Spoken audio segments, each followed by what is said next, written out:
다들 안녕하세요. 프로토 91회차 토신 정보방 환급 인증합니다. 당첨금은 세후 금액인 거 알고 계시죠? 다들 아시겠지만 한 경기 취소되어 당첨금이 반토막 났지만 그래도 당첨 모두 축하드리며 오늘 경기도 분석 시작해보겠습니다. 금일 첫 번째 경기 울산 현대 대 대구 FC 분석 시작해 보겠습니다. 일단 믿을 수 있는 것은 화력뿐이다. 특히 서령우가 지배지다. 이적을 확정지었고 현재 전반적인 선수들의 나이대가 늙었다는 점이 상당한 리스크다. 이미 서울전에서도 기동력 문제를 드러내면서 2-2 무승부에 그치기도. 특히 대구의 어린 선수들을 상대로 스피드 싸움에서 우세할 가능성은 적다고 봐야 한다. 그나마 주민규가 여전히 득점 감각이 좋다는 점이 다행일 듯하다. 대구 입장에서도 일단 역습 한방이라는 포인트가 있을 것으로 보인다. 박창현 감독 이후로는 어린 선수들을 다수 기용하면서 팀의 에너지 레벨은 상당히 좋아진 편이기도 하다. 물론 대구 입장에선 중원의 누수가 더 크게 느껴질 가능성도 있다. 수비형 미드필더인 요시노는 징계, 공격 전개를 담당하는 벨톨라는 부상 중. 울산의 경기 장악을 허용할 가능성이 높다고 본다. 울산이 양상에서 승리를 기록할 것 같다. 일단 울산도 상당히 수비진에서의 사고가 많은 상태. 전반적으로 나이가 많은 수비진은 대구의 기동성 싸움에 휘말릴 수 있다. 다만 대구의 중원이 상당히 빈약해진 상황이고 울산도 적어도 공격진에서의 활약상을 보장할 수 있는 선수들은 있다. 울산이 화력으로 상대를 제압하는 것 말고는 답이 없을 듯. 금일 두 번째 경기 전북 현대 대 포항 스틸러스 분석 시작해 보겠습니다. 현재 전북이 보여주는 플레이는 매우 난조가 심하다. 특히 구자룡과 정태욱이 보여주는 실수와 플레이의 만족도는 상당히 팬들을 실망시키고 있다. 문제는 홍정호의 부상과 박진섭의 훈련소 입소로 인해서 당분간은 이 듀오가 유지되어야 한다는 것. 물론 전북이 현재 경기력이나 중앙을 쓰는 전개 능력이 좋기는 하지만 감독의 전술 자체가 복잡한 편이라서 적응의 시간이 필요하기도 하다. 지난 경기에서 오랜만에 경기력이 잘 통했다.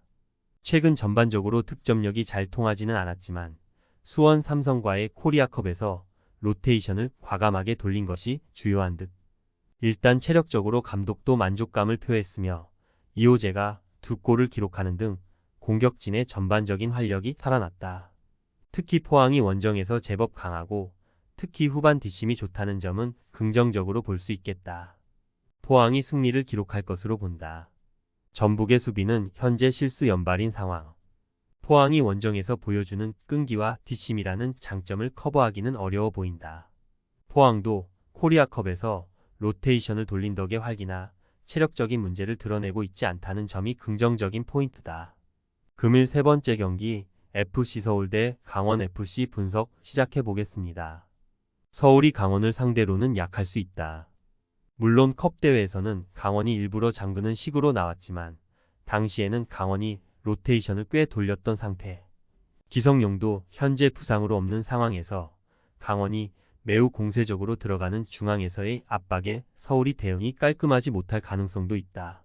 다만 링가드나 윌리안 같은 선수들이 수원FC를 헤집어놓는 능력은 꽤 좋았는데 강원이 지친 후반에 윌리안이 조커로 들어가서 수비진을 헤집어 놓을 수 있게 될 수 있다.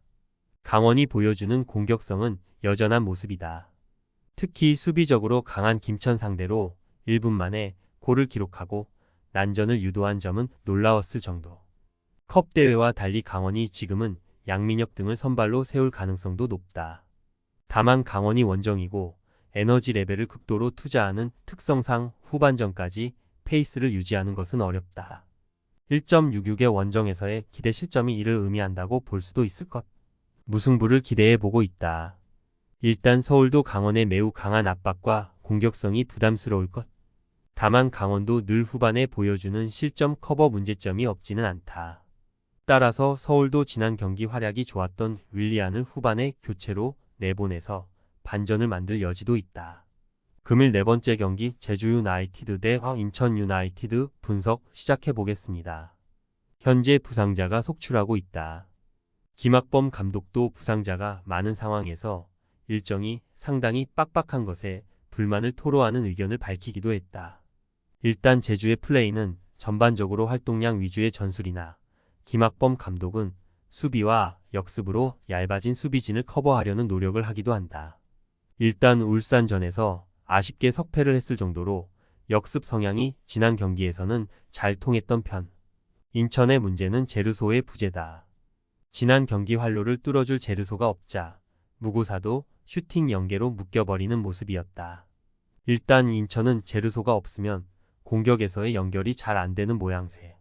미드필더에서 자주 미스가 나오면서 상대에게 공격권을 내주는 경우가 잦다.